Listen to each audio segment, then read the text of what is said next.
वैकुंठवासी हरिभक्तीपरायण भागीरथी वाजळवे त्यांच्या स्मरणार्थ आपण गीता व्याख्यान घेत आहोत। गीतेच्या व्याख्यानाचं महत्व काय आहे, किती आहे हे विशेष करून सांगायची आवश्यकता नाही। गीतेचा एक श्लोक संपणं 7 दिवसामध्ये कठीण आहे। एक श्लोक त्यामुळं अध्यायाचं पठन करत असताना, पाठन करत असताना योग्य असणारे किंवा जे निवडक अशा पद्धतीचे श्लोक जे आपण नित्य ऐकतो, जे आपल्या कानावरती पडलेले, त्या श्लोकाचा आपण आपल्या बुद्धीला जमेल त्या पद्धतीने विचार करायचा प्रयत्न। गीतेचं वर्णन करत असताना स्वतः भगवान ज्ञानेश्वर माऊली म्हणतात, एरवी तरी मी ओळखू, एरवी तरी मी मूर्खू। गीतेच्या बद्दल सांगण्याच्या करता माझ्यामध्ये सामर्थ्य नाही असं माऊली स्वतः म्हणतात। परी संत कृपा दीपकू स्वज्वल। परंतु जे श्रवण करण्यासाठी बसलेले जे महात्मे आहेत त्यांची कृपा माझ्यावरती झाली आणि त्या कृपा झाल्याच्या कारणानं मी बोलू लागलो असं माऊली म्हणतात। हा गीतार्थ कवळो पाय, हा गीतेचा अर्थ कवळणे, तो सांगणे, तो मांडणे, प्रतिपादित करणे हे माझ्याच्यानं शक्य नाही असं माऊलींचं स्वतः म्हणणं आहे। कारण की गीता ज्या ज्या वेळेस आपण ऐकू, ज्या ज्या वेळेस आपण वाचू, ज्या ज्या वेळेस आपण बघू, त्या त्या वेळेस गीतेचं स्वरूप वेगळं बघायला मिळतं। देवी जैसे का स्वरूप तुझे, तैसे नित्य नूतन जाणजे गीता तत्व। नित्यता आणि नूतनता, नित्यता आणि नवीनता, नित्यता आणि प्रगल्भता ही जितक्या वेळेस आपण गीता वाचू तितक्या वेळेस ती वेगळीच बघायला मिळते। हे गीतेचं वैशिष्ट्य। अवीट गे माये विटेना हे गीतेचं खरं स्वरूप आहे। गीता ही कधीही सिळी नाही। गीता ही 1 मिनिटापूर्वी आहे तशी 1 मिनिटानंतर नाही। कारण तोच श्लोक किंवा ज्ञानेश्वरीची तीच ओवी आता वाचायची, पुन्हा दम खायचा, उलटी एक घोटभर पाणी प्यायचं, पुन्हा वाचायची, पुन्हा ती वेगळी दिसते, पुन्हा थोड्या वेळ थांबायचं, परत वाचायची, ती परत वेगळी दिसते। आणि जितक्या वेळेस वाचू तितकं तिचं स्वरूप खुलत जातं। नित्य नूतन जाणीजे गीता तत्व।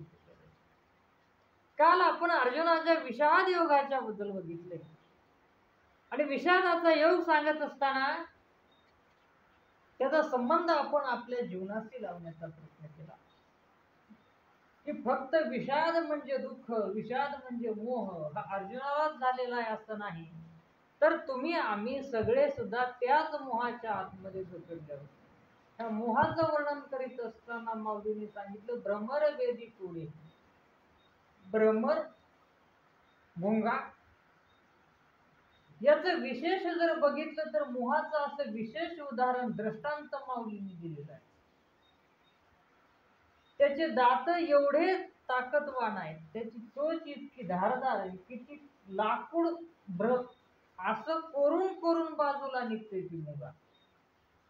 परंतु कमळ पाकळी फुलली आणि फुलल्याच्या नंतर त्याचा सुगंध त्या भुंग्याला येतो आणि तो भुंगा त्या पाकळीमध्ये जाऊन बसतो त्या फुलामध्ये आणि फुलं पुन्हा मिठून जातात आणि ती मिटलेली फुलं तो भुंगा सहज दंश करून बाजूला निघू शकतो, परंतु निघत नाही। तो गुदमरून जीव देईल परंतु त्या फुलाला स्पर्श करू शकत नाही। त्याच्याकडे सामर्थ्य नाही का? आहे, परंतु मोहाचा पाश तोडणं हा लोखंडाचा पाश तोडण्यापेक्षा कितीतरी कठीण. आणि हा मोहाचा पाश अर्जुनाचं निमित्त आहे, हा तुम्हा आम्हाला सगळ्याला झालेला आहे. याच्या संबंधी भगवान मधुसूदन भगवान श्रीकृष्णाच्या समोर अर्जुनाने शस्त्र टाकून दिली. आणि शस्त्र टाकून दिल्याच्या नंतर अर्जुन सांगतो, या सर्वांना मारून मी राज्य करणं मला पट नाही. बरं, मला राज्यच करायची इच्छा नाही. आम्ही आपलं वनवासी बांधव आहेत. आणि एवढं विशेष बघा तुम्ही, जशी आई असते तशी लेकरं. एवढं सगळं युद्ध करून सुद्धा चक्रवर्ती सम्राट झाले राजा युधिष्ठिर, धर्मराज. आणि राज्य प्राप्त झालंय, सगळं काही बरोबर आहे. आणि भगवान श्रीकृष्ण यांना राजगादीवर बसून द्वारकेला निघाले महागारी. आणि आपल्या आत्याची भेट घेण्याच्या करता भगवान जातात. कोणती आत्या? आणि आत्याला विचारलं, आत्या चाललो आता द्वारकेला माघारी, काय पाहिजे तुला सांग. म्हणले, तुला जर द्यायचीच लय इच्छा आहे की नाही मला, तर आम्हाला दुःख दे, दुःख, सुख नको. का? कारण या पांडवाकडे जेव्हा जेव्हा दुःख होतं त्या त्यावेळेस तो होता.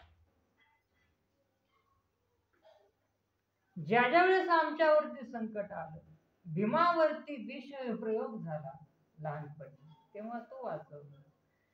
लाक्षागृहाच्या आतमध्ये तो वाचवलं.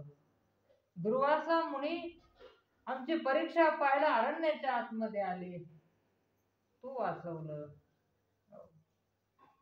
भर सभेच्या आतमध्ये वस्त्रहरण झालं, तू वाचवलं. शिष्टाई करण्याच्यासाठी तू स्वतः गेला. युद्धाच्या आतमध्ये माझी पाचीची पाची लेकरं तू वाचवली.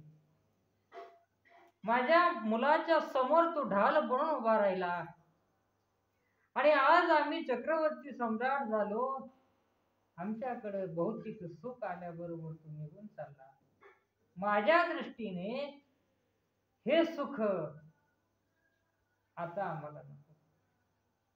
कारण ज्या सुखामध्ये भगवंत दुरावला जात असेल त्या सुखाला काय करायचंय, आणि ज्या दुःखामध्ये भगवंताची आठवण येत असेल त्या दुःखासारखं श्रेष्ठ जगामध्ये काही नाही.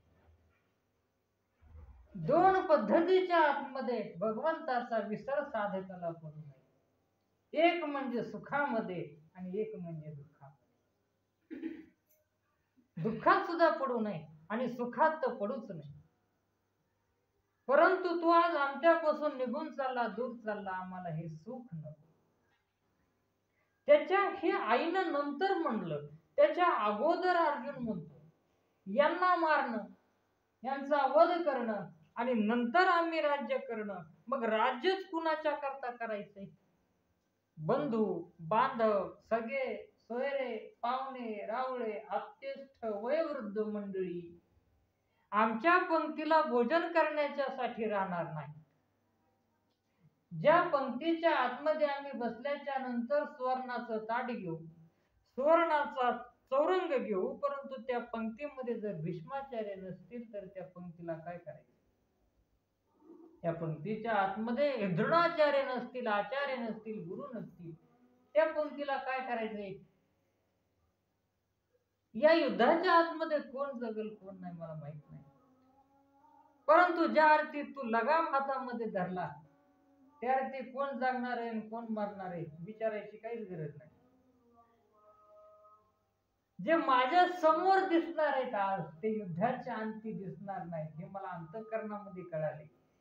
त्याच्यामुळं मी आता युद्ध करणार. टाकून दिलं धनुष्य. भगवंत म्हणले, शितूवर कशाला? हे तुला आधी कळत नव्हतं. युद्ध करायचंय का नाही करायचं. युद्ध कोणासोबत करायचं हे तुला माहिती ना. भीष्माचार्यांची आज्ञा प्रतिज्ञा तुला माहित नाही का, की जोपर्यंत या जीवात जीव आहे तोपर्यंत हस्तिनापुराच्या गादीचं मी संरक्षण करेन. मग माझ्या समोर कोणी जरी उभं राहिलं तरी सुद्धा मी हातामध्ये धनुष्य घेऊन उभा राहील. हे भीष्माने म्हणलेलं तुला माहित नाही. तुझेच बांधव तुला मारावं लागतील हे आधी कळत नव्हतं का? मग युद्धाची घोषणाच कशाला केली? आता जर इथून माघारी जाशील तर जगामध्ये अपकीर्ती होईल, आणि अपकीर्ती झाल्याच्या पेक्षा मृत्यू आलेला बरा असतो. कीर्तिवानाची अपकीर्ती झाल्याच्या नंतर त्याच्या जगण्यात काही अर्थ नसतो. कीर्तिवानाचा विषय निसुकायचा विषय नाही. ज्याला समाज मान्यता देव मान्यता प्राप्त करून घ्यायची असेल त्याच्याकरता अपकीर्तीच्या पेक्षा कलंक काढील शिकाय. हिथून गेलास तर तुला भित्र म्हणते. भित्र युद्ध केलंस तर दोन फायदे. एक फायदा, जर जिंकलास तर जगाचं राज्य करशील, आणि मेलास स्वर्ग लोकाला जाशील, वीर गतीला जाशील. दोन ठरव तुला काय करायचं. काय करायचंय ते हे जर मला कळत असतं तर मी तुला विचारलंच कशाला असतं देव. अंगाच्या आतमध्ये कापरे भरलेलं आहे, नरड्याला कोरड पडली, आणि अर्जुनाने भगवंताला प्रिय असणारी कृती केली. गुडघ्याच्या वरती अर्जुन बसले, हात जोडले, आणि अर्जुन म्हणतात कार्पण्य दोषो महत्व स्वभाव. देवा, कार्पण्य दोष, कारुण्य येणं, करुणा येणं, मोहाच्या आतमध्ये अडकणं हा जीवाचा महत्व माझा स्वभाव आहे. आणि त्या स्वभावाच्या मुळे मी या मोहाच्या आतमध्ये अडकलो. मला काही करत नाही, मला काहीच समज नाही.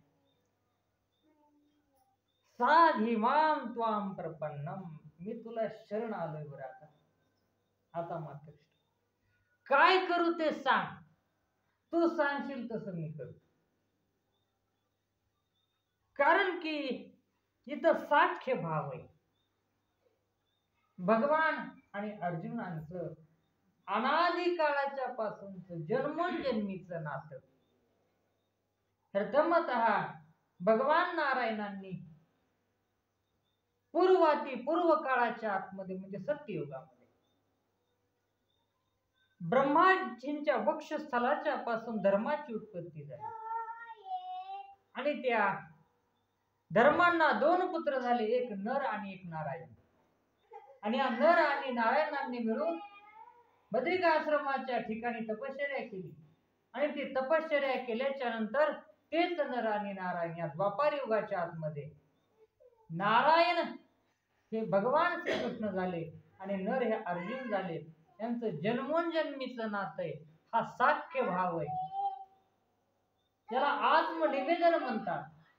सख्य झाल्याच्या शिवाय, मैत्री झाल्याच्या शिवाय आत्मनिवेदन होत नाही.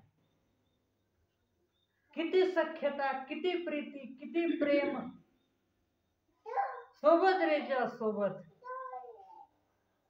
भगवान श्रीकृष्णांनी अर्जुनाचं व्यवस्थित पद्धतीने लग्न लावलं. बळीराम दादाचं एक शब्द ऐकला, इतकी मित्रता. आणि इतकी मित्रता असताना सुद्धा जोपर्यंत अर्जुनाने शरणागती प्राप्त केली नाही, मग प्रपन्ना, मी तुला शरण आलेलोय. मात्वाम, मी तुला शरण आहे, तुझ्या पाया पडतो. आपल्या ग्रामीण भाषेत सांगायचं मला काही समज नाही, बरं काही कळ नाही. मी मोहाच्या आतमध्ये घडून गेलो. कसा असतं, मोह हा काजळी आणत असतो विचारांना, आणि ती काजळी आल्याच्या नंतर ती काजळी काढायला कुणीतरी लागत असते. आणि ती काजळी काढण्याचं काम कलियुगामध्ये संतांनी केलं आणि द्वापार युगाच्या आतमध्ये भगवान श्रीकृष्णाने स्वतः केलं. भगवान श्रीकृष्ण अर्जुनाला सांगतात, अर्जुना, बराच वेळ झाले मी तुझं ऐकतोय. पाप सांगितलं, पुण्य सांगितलं, परलोकाच्या आतमध्ये आम्हाला गती मिळणार नाही सांगितलं, एवढं पाप करून हत्या करून आम्ही इथं राज्य भोगणं एवढं सांगितलं, एवढ्या सगळ्या गोष्टी बोलणार. मला फक्त एक प्रश्न पडला, प्रज्ञावानांच्या भाषेशी. प्रज्ञावान लयच ज्ञानी असल्यासारखं बोलला. मला माहितीच नव्हतं तुला एवढं ज्ञान आहे. बरं झालं माहिती आहे. विनोदानं बोलतात भगवान प्रज्ञावान भाषेशी. हो, परंतु शास्त्रामध्ये जी पंडिताची व्याख्या केली ती तुला माहिती? शास्त्राने पंडित कुणाला म्हणलं? ज्यानं पंडित त्याची डिग्री घेतली त्याला म्हणले नाही. खरं पंडित कोण आहे? गता असो न गता असुंच नैनम सुंचे. जी गोष्ट गेलेली आहे किंवा जी गोष्ट होणार आहे आणि जी गोष्ट होईल ह्याचा जो शोकच करीत नाही, जो विचारच करीत नाही, जो टेन्शनच घेत नाही, त्याला पंडित म्हणतात. गता असतो ना गता. कारण दोन्ही काळ आपल्या हातात नाही. ना भूतकाळ आपल्या हातात आहे, ना भविष्यकाळ आपल्या हातात आहे. आणि या दोनच गोष्टीचं टेन्शन जीवाला. झालेल्या गोष्टीचं असं कसं झालं, माझ्या हातून असं घडलं कसं काय, मी इतका वाईट कसा काय झालो असेल, हे टेन्शन आहे. किंवा मी आधी एवढा चांगला होतो, माझ्याकडे इतकं धन होतं ते आता राहिलं नाही, ह्याचं एक ताण आहे. माझं शरीर इतकं छान दिसत होतं आणि म्हातारपणाला आरशात बघितल्याच्या नंतर चौकड सुरकुत्या पडलेल्या दिसतात, त्याचं बी टेन्शन येत आहे. त्याच्यानंतर पुढचं आहे, कसं होईल, काय झालं आणि कसं होईल, ह्या दोन्ही गोष्टीचा जो विचार करीत नाही अर्जुना त्याला पंडित म्हणतात. आणि तुझे सध्या दोन्ही विचार चालले.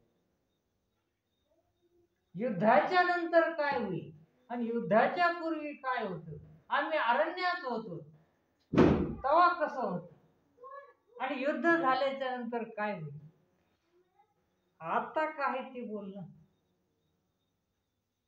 आता ह्याच्यातलं कोणी मेलंय का? नाही. तुला काही तर टेन्शन ही मेले तर बरं, माझ्या हाताने मेले तर हे कुणी सांगितलंय तुला? तुझ्याच हाताने मरतील, तू बी त्याच्या हाताने मरू. युद्ध नाही, एक तर तू त्याला मारशील नसतात ते तुला मारतील. दोन्ही पैकी एक काहीतरी होईल. तुला असं वाटतंय कसं की मरतील, तू पण मरू शकतो. गता असू ना गता असू, जो विचार न करता आहे त्या काळामध्ये जगतो आणि आहे त्या काळाच्या प्रत्येक क्षणाचा सदुपयोग कसा करायचा हे त्याला माहिती, त्याला पंडित म्हणतात. ही ज्याला कला आली, ती कला कुठून शिकून येत नाही, ती कला चिंतनाने येत असते.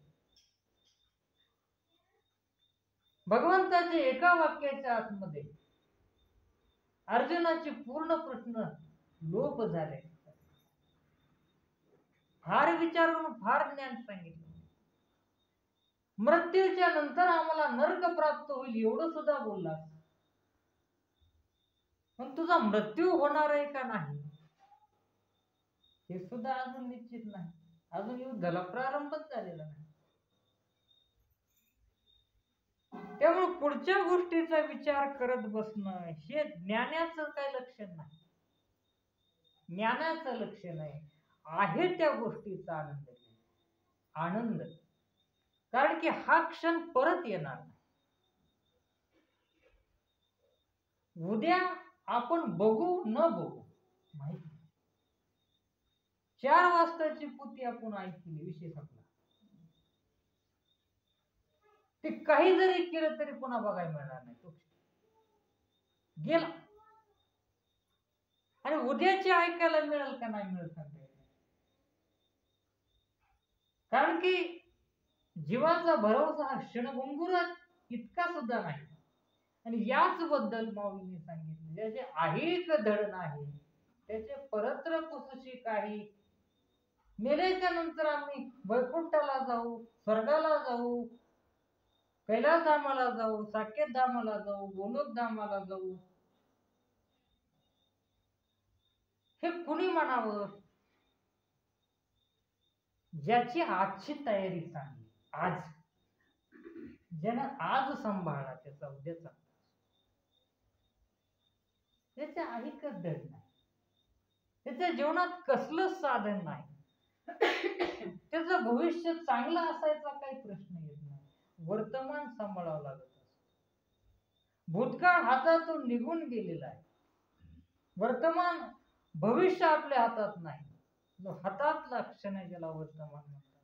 म्हणून या वर्तमानाच्या आतमध्ये जे आपण साधन करू ते कर्मरूपानं आपल्याला पुढच्या काळामध्ये भोगायला मिळणार आहे. मग ते चांगलं असो अथवा वाईट असो, दोन्हीपैकी एकच काहीतरी करणार आहे. नशीब म्हणजे तरी काय? नशीब म्हणजे तुम्ही आम्ही केलेल्या कर्माचं दर्पण, तुम्ही आम्ही केलेल्या कर्माची फळं जी आज आपल्या पदरामध्ये पडली, जे भोगत असताना आपल्याला आता दुःख होतंय, पण तेच करत असताना आपल्याला एकेकाळी मजा वाटलेली आहे. ज्या पद्धतीत भोगत असताना आपल्याला त्रास आहे, तेवढाच त्रास आपण कोणाला तरी दिलेला आहे कधीतरी. कारण तुका म्हणे पापी येते रोगाची आरोपी. पाप केल्याच्या शिवाय काट्याच्या फांजारीवर पाय पडला तरी सुद्धा पापाचा उदय झाल्याच्या शिवाय ती फांजारी पायात पडू शकत नाही. आणि जर पापाचा उदय झालेला असेल तर गादीवर पडल्या पडल्या खिळणी टूचतील या कारण टाकली माहिती, असा ऊन पडत. हे जे भोगायला आलंय, हा भोग म्हणजे आपला भूतकाळाची पेरण आहे, पाठीमाग आपण असं दुःख मला फळ होईल का, माझं चांगलं होईल का वाईट होईल, ते आपल्या हातात नाही. ते काय जे होईल ते होईल. तो आता चांगलं कर्म कर, सध्या जग. कारण की वर्तमान म्हणजे जीवन आहे, वर्तमान म्हणजे जीवन आहे, ते वाया घालवता कामा नये. शिरुक्षणी हाची करावा विचार. तरावया पार भोशिंदू ना शिवंत देह जाणार सकळ. आयुष्य खातो का 2-2 तासाला विचार करायला सांगितलेला नाही, क्षणोक्षणी विचार करायला सांगितलं. कारण काळ आपली घडी घडीनं वाट बघतोय. अजून किती आहे अवकाश, त्याला वेळ किती. पूर्वीच्या काळामध्ये बीपी तपासाय डॉक्टरनी एका हात धरला की एक हात ते घड्याळाकडे बघायचे. पूर्वी काय एवढ्या मसनरी नव्हत्या, काय नव्हत्या. ते हात पकडलं की एका हाताने घड्याळाचे काठ मारायचे, बरोबर. तसंच काळ आपलं मोजितोय, घडी घडी काळ वाट याची पाहे अजून किती आहे, अजून याला किती दम आहे, किती ह्याच्या आयुष्याची घटका शिल्लक आहे. हा तो जर घडी घडी वाट बघत असेल तर आपल्याला क्षणोक्षण सुधारावं लागेल. कारण की क्षण वाया गेला म्हणजे जीवन वाया गेलं. अनेक क्षणांचा मिळून तास आहे आणि अनेक तासांचं मिळून जीवन आहे. क्षणोक्षणी हाच, दुसरा विचारच करू नका. चल लावले पुढे, तरावया पार भवसिंधू तरण्याच्यासाठी आपल्याला विचार करावा लागतो. म्हणून गता असो ना गता असो, गेलेल्या गोष्टीचा विचार करीत बसू नको. माझ्याच्यानं साधन होईल का नाही उद्याच्याला, उद्या जगला तर होईल, नाही आज मोकळायचं असतं.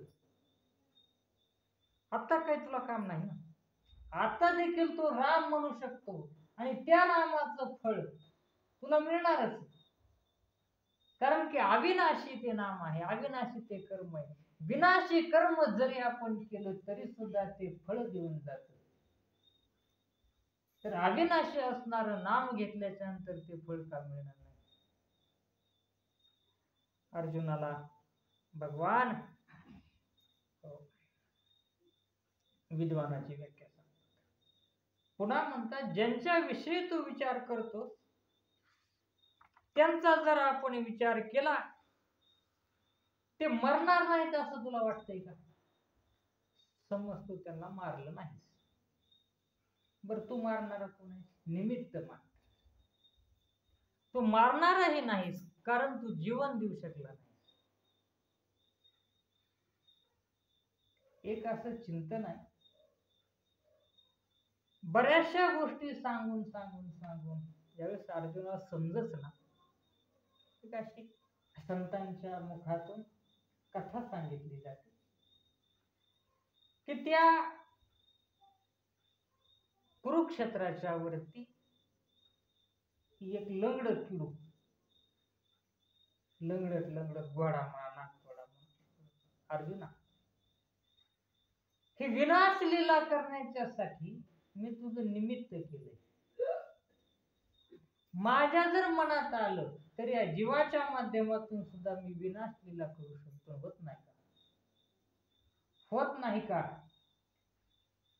पाठीमाग आपण ऐकलं टीव्हीवर काहीतरी जांभळी दिली, ते मधमाशी तर या नरडेत जाऊन बसली, मरून गेली ती. एवढं मोठं माणूस.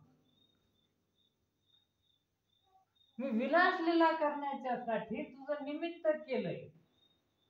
माझ्या मनात आलं तर मी त्या किड्याच्या स्वरूपामध्ये सुद्धा विनाश लीला करू शकतो. परंतु सद्भक्ताची कीर्ती वाढवावी, अधर्माचा नाश व्हावा आणि धर्म संस्थापनार्थाय संभवामी होतो. धर्माचं संस्थापन करण्याच्यासाठी मी अवतार घेतो. आणि जे कोणी धर्म रक्षित आहात, धर्माचं रक्षण करतात, मी तो धर्मच त्यांचं रक्षण करतोय समजून ते जगाला सांगण्याच्या करता मी तुझं निमित्त केलेलं आहे. तुम्ही आम्ही निमित्त असतो, करून घेणारा भगवंत आहे हे ज्यावेळेस समजतं त्यावेळेस आपल्या अंगी लीनता येत असते. फळलिये तरुची शाखा सहज भूमीशी उतरे देखा. हे ज्ञानाचं, हे पंडिताचं, हे मोठ्या माणसाचं लक्षण आहे. त्याच्या ठिकाणी ज्ञानानं आलेली लीनता असते. निर्भूतामध्ये रेडा मसाली त्याला विशेष मानलं जातं. म्हणून त्याचं चलनं सुद्धा तुम्ही बघा, म्हशीच्या कळपात चलत असताना अशी शिंग वर करून चलत, कारण बुद्धीचा मजला रिकामा. लीनता हे साधूचं संताचं लक्षण असतं. मी निमित्त केलंय तुला, तू समजू नको की ते मरणार नाही. त्यांचा देह जाणार आहे. नैनम चंदन्ति शस्त्रा नैनम दहती पावका याच अध्यायामध्ये त्यांचा जो निज जीवात्मा आहे, तो जीवात्मा हा अग्नीनं जळल्या जाणार नाही, शस्त्रानं कापल्या जाणार नाही, पाण्यामध्ये बुडणार नाही, कुठल्याच तत्वानं त्याचा नाश होणार नाही, कारण तो अविनाशी आहे, तो माझा स्वरूप आहे. आणि देहाचा तर नाश हा झालेलाच आहे. जन्माला आला, जन्माला यायच्या आधी आईच्या पोटामध्ये ठरलेलं आहे तो मेलेला आहे म्हणून. कुठल्या तारखेला ज्याचा जन्म असतो त्याचा मृत्यू असतो. तसं देहाचा जन्म आहे म्हणून देहाचा मृत्यू आहे. जीवात्माना जन्म घेतो म्हणून त्याचा मृत्यू असायचा काही प्रश्नच येत नाही. नैनंद होते. त्यामुळं त्यांचा विनाश नक्कीच होणार आहे. म्हणून हे शरीर आज ना उद्या जाणार. ते कशा पद्धतीने जाईल? ज्या पद्धतीने काहीच 40 वर्ष, काहीच 50 वर्ष, काहीच 60 वर्ष, काहीच 80 वर्ष, काहीच 92 वर्ष, चांगदेव 1400 वर्ष झाले. परंतु शरीराचा स्वभाव आहे जीर्ण होणे. आणि जीर्ण झालेली कापड आपण किती दिवस घालतो? लयच आवडीचं कापड आहे, बरं घाला तसं. तुम्ही त्याच्यातून बाहेर काढल्याबरोबर कापड फाटत, कारण जीर्ण झाले. मूग आवडत आहे तुम्हाला, लाडकीनं कुणीतरी आपल्या प्रेमाच्या व्यक्तीनं घेतलेलं असतंय, त्या कापडापेक्षा त्या व्यक्तीवर आपलं विशेष प्रेम असते, त्याच्यामुळे ते कापड आपल्याला जिरू देऊ वाटत नाही, नका वाटेना. आपल्या वाटण्यापाशी काय आहे? प्रत्येक गोष्टीचं एक लाईफ, एक जीवन काल ठरलेला असतो, त्याच्यामध्ये ती विनाश पावणारी गोष्ट आहे. शरीर या मृत्यू लोकाच्या आतमध्ये आल्याच्या नंतर अर्जुना ते मृत्यूला प्राप्त होणार आहे.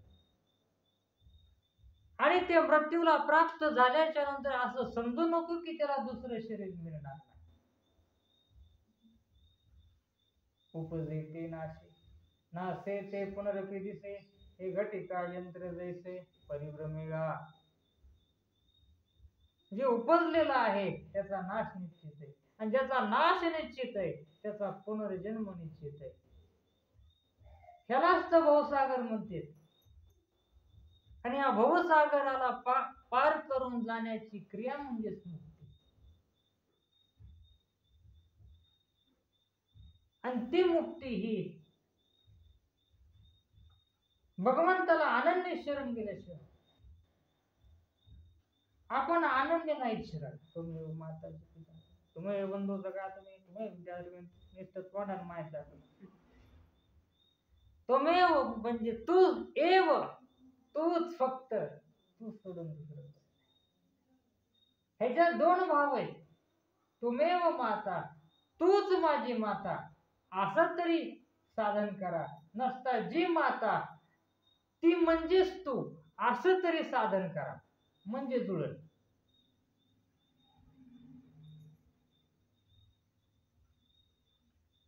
लक्षात येते का? माझा पिता म्हणजे तू, असं तरी साधन करा, किंवा जो पिता आहे तो म्हणजेच तू, असं तरी साधन करा, म्हणजे तुमेव माता, तुमेव बंधू, माझा बंधू तू आहेस असं तरी धरा. नसता जो बंधू आहे तो तूच आहेस असं तरी धरा. म्हणून वारकरी संप्रदायाच्या आतमधल्या साधूंनी संसार न सोडता जे त्याला प्राप्त करून घेतलं ते याच जीवावर करून घेतलं.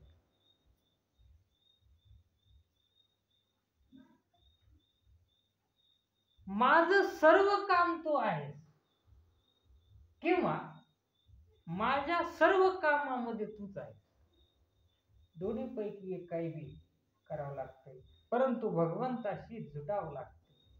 कांदा मुळा भाजी अवघी पिठाबाई माझी, लसूण मिरची कोथिंबिरी अवघा. कोण झालंय ते? माझा हरी. त्या रूपानं तो नटलाय माझ्या समोर आल्याच्या नंतर. असू द्या ना आपला फुलाचा धंदा असू द्या, काय हरकत नाही, परंतु ते हातात घेतलेलं फुल अवघा झाला. कुठं दुरावा येतो? कुठंच येत नाही. जे काही आपलं कार्य असेल तो साक्षात माझा भगवंत त्या रूपाने नटलेला. यानुसार चला, जे कराल ते पूजा होईल. नसल तसं आपल्याला जमत नाही, आपल्याला तो भाव येत, ते फूल उचलून त्या भगवंताच्या चरणी जो विग्रह आपल्याला आवडतो तिथं जाऊन करत बसा. पण तिथं गेल्याच्या नंतर परत मग घराची आठवण येतात. काय अडचण नाही. आपलं प्रेम पुत्रावर असू द्या, 100% असू द्या, परंतु पुत्राला पुत्र न मानता पुत्राला भगवंत माना. माना म्हणजे आहेच असं गृहीत धरा. त्याच सेवेच्या आतमध्ये भगवत प्राप्ती. आपलं प्रेम पित्यावर असू द्या, 100% असू द्या, पण परत त्याला देहधारी पिता नका म्हणतो. पिता म्हणजे मला साक्षात परम पिता आहे. त्याच सेवेच्या आतमध्ये भगवत प्राप्ती. इतर काही करायची गरज नाही. मोह सोडायची आवश्यकता नाही. झालेल्या मोहामध्ये भगवंत उभा केल्याच्या बरोबर देव प्राप्ती होते. मग तो मोह कशाचाही असू दे. सजन कसा विसू लागे मांस, माळ्या सावते असं कृपू लागे, उच नीच काही नेणे भगवंत, तिष्ठे भाव भक्ती